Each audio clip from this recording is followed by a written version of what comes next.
Hey, it's Jeff Zito, and thanks for checking out yet another episode of the Celebrity Jobber Podcast. Currently number 2 on the Apple Podcast Music Interviews chart. You can check out all past episodes and guests on CelebrityJobber.com. Please subscribe. Would love a 5-star rating and leave a review. Streaming on Apple Podcasts, Spotify, or wherever you listen to podcasts. Today's guest is a pop culture icon. She is known as the Queen of Disco. In 2022, she appeared on The Masked Singer as the Mermaid. She won her second Grammy Award in her career back in 2020, 40 years after she won her first Grammy. In 2016, her song I Will Survive was selected for induction into the Library of Congress's National Recording Registry. Born and raised in Newark, New Jersey, what did she used to do before she became the Queen of Disco? What was her first job? What kind of career did she think she was going to go into? And what was her big break? Gloria Gaynor, the Queen of Disco, will answer all of those questions as she is my guest this week on Celebrity Jobber. The Celebrity Jobber Podcast with Jeff Zito. If you like what you hear, please subscribe, give a 5-star rating, and leave a review. Check out all our past episodes on Apple Podcasts, Spotify, or wherever you pod. What if these celebrities weren't famous? What would they have become? What was their first job? We're about to find out. Hello, how are you? I'm doing great. So great to talk to you. Great, my pleasure. From Newark, New Jersey. I grew up in Watchung. I was born in Summit, and grew up outside of Plainfield. Are you still in Jersey, or are you out of there? I just moved from the area where you grew up. Oh, really? You were living in the Watchung area? I was in Greenbrook. Okay, Greenbrook. Excellent. Is that White Castle still over there on Route 22? Yes, it's still there. Well, listen, I'm so excited to talk to you because what a great life. You have a story coming out on Lifetime about your life. Growing up in Newark, I understand, you were from humble beginnings, but it was a happy family? Yes, it was. Mother and father, can you tell me what your mom and dad did, Gloria, for work? No, I grew up, my mother was a seamstress, and I grew up in a single-parent home. And so my mother was my opinion still is that she was the most wonderful mother in the world. I mean, she was like the neighborhood mother. We were poor, but we always had company for dinner. My brothers were always bringing people home to eat with us, and my mother was a wonderful cook, and so they were pleased to come and eat with us. Some came like several nights a week. But it was a happy home, and I often say that it was a happy home because we were loved. And children don't know they're poor as long as they're loved. That's true, and that's so good to hear because, it was a tough time growing up for you in those times. There was a lot of violence, there was a lot of negative things, and to have that happy family, have that happy home, that's definitely important. So tell me, Gloria, you always wanted to sing, but I understand that your family, they didn't really know that, did they? Malala grew up with 5 brothers who all sang, and, I was the sister, so who cares?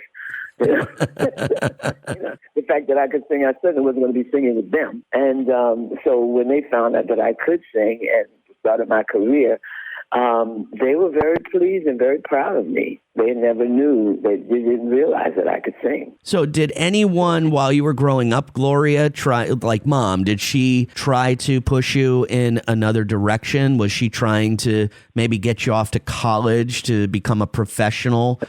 Mm-hmm.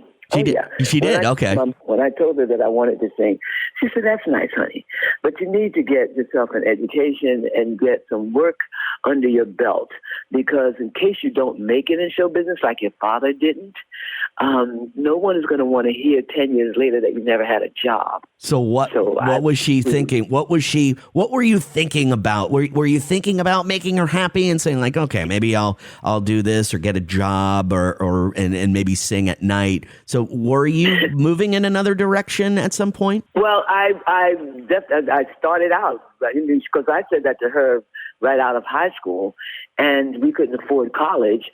So I decided I would go to a beauty culture school and to business college because I would learn there things that the time would not be wasted if I did make it in show business.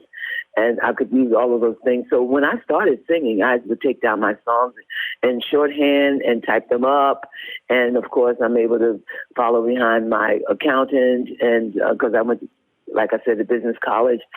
And so I've used all of the things and continue to use all of the things that I learned before I went into show business. The Celebrity Jobber Podcast with Jeff Zito. Celebrity Jobber. Did you, at any point in time, were you working in the beauty industry while, maybe moonlighting as a singer? Oh, absolutely. Absolutely. I had 3 jobs. I went from a department store where I was a sales auditor from 9 to 5. I went from there to the beauty shop and worked in the beauty shop from 6 to 10, and then I went to sing in a club. Wow. So, wow. I mean, what was your first job, Gloria? Do you remember your very first job ever? First paycheck? My very first was in that department store that it was called Bamberger's. It was used, it eventually got merged with Macy's. I remember Bamberger's. Sure, I remember Bamberger's. Okay. Yeah. Wow. So I worked there. So tell me, between working at Bamberger's and and beauty school and singing at night, there had to be a moment where things changed for you overnight, because we know you as the queen of disco. I mean, this is a genre that you basically invented, created, and it was the hottest thing going in the 70s. So tell me the point where everything changed. What was that moment? Tell me about it. Well, everything changed when I recorded I Will Survive. I mean, you mean how it changed from me working to becoming an entertainer? No, I mean how your life changed when when maybe if it was I Will Survive, like your life had to change dramatically from being working and singing at night to becoming Gloria Gaynor, the queen of disco. Well, that is actually a wonderful story. I try to keep it short. So I was working at Bamberger's, became friends with a young lady. She had a baby. That was my goddaughter. She having trouble with her babysitter one night. I happened to be on my first day of vacation. She asked me if I could cover for the babysitter till she got a new one. When I went there, I began to sing. I heard somebody walking in the apartment upstairs, and I began to sing and follow those footsteps because I just wanted someone to hear me sing. And long story short, I went to a club one night shortly thereafter, and it turned out that the person who was hearing my footsteps above was the owner of that club, recognized me when I came in, told the band about me. I sang a song. They called me up to sing. I sang a song with the band. They hired me. I started working with them the following night, went to my job, told them, I'm sorry, I'm going off to be a star. And that was the beginning of the new era. And they probably looked at you and they were like, okay, miss, whatever. And boy, oh boy, were you right. I'm going off to be a star. And it happened. The Celebrity Jobber Podcast with Jeff Zito. Celebrity Jobber. Tell me about this biopic on Lifetime. Gloria Gaynor, I Will Survive. It basically, brings you, is it just the full life story? Is it focused more on your career, your fame? Is there any kind of pitfalls or some downs that we should know about? Well, it definitely focuses on the pitfalls of show business, of being married to your manager, and all of that craziness. And then it shows me, waking up. I often say, I think God said, I'm going to have to drop a house on my baby girl because she's stupid. Any regrets, Gloria, for anything that you've done through your career? Any regrets looking back? Not real regrets, just that I as I keep saying, if you're going on a trip from New York to Florida, you don't need to go by way of California, and that's what I did. So that's kind of the only regret that my life was convoluted with all of these bad choices, simple bad choices. You had a little bit of a resurgence in your career in the 90s. Disco kind of came back, gave you kind of like a second life, right? Yeah. Well, the thing is that when disco started to wane here and the popularity began to wane here in the United States, I just took my music to 90 other countries. So I was doing great throughout that time, you know. The Celebrity Jobber Podcast with Jeff Zito. The Celebrity Jobber Podcast with Jeff Zito. Are you still performing today, Gloria? Oh yeah. I did a show 2 nights ago in Texas. Pretty heavy schedule? No, it's kind of lightened up quite a bit, you know, because I don't need to work that much. And, you know, so I'm kind of just really enjoying more without the toil of my career. I enjoy every time I step out onto the stage. It is magical. And I still love it. It's wonderful. It debuts on February 8th. Gloria Gaynor, I Will Survive, and it'll be on Lifetime. And I was really excited to have the opportunity to chat with you, Gloria. And thanks so much for your time, and good luck with everything. Thank you so much. It's been a pleasure. The queen of disco, such a huge part of music in the 1970s, Gloria Gaynor, from my old stomping grounds in New Jersey, in Greenbrook, which was close to where I grew up. And that's why I asked her about the White Castles there on Route 22. 2 things I miss from New Jersey are those damn White Castle burgers and Italian hot dogs from Jimmy Buff's. And I know it's not the same getting the White Castles from the grocery store. Definitely not the same. So Gloria grew up in a happy home, humble beginnings, single mother, 5 brothers. All of them sang. Nobody even knew Gloria could sing. But when she finally told her mother about her dream of being a professional singer, her mother didn't really encourage her to go into that route. She thought it would be smart for Gloria to get some kind of trade, get a real job, and start her career in the workforce. She said her very first job was working at Bamberger's, where she continued to work for quite some time. Bamberger's ultimately became Macy's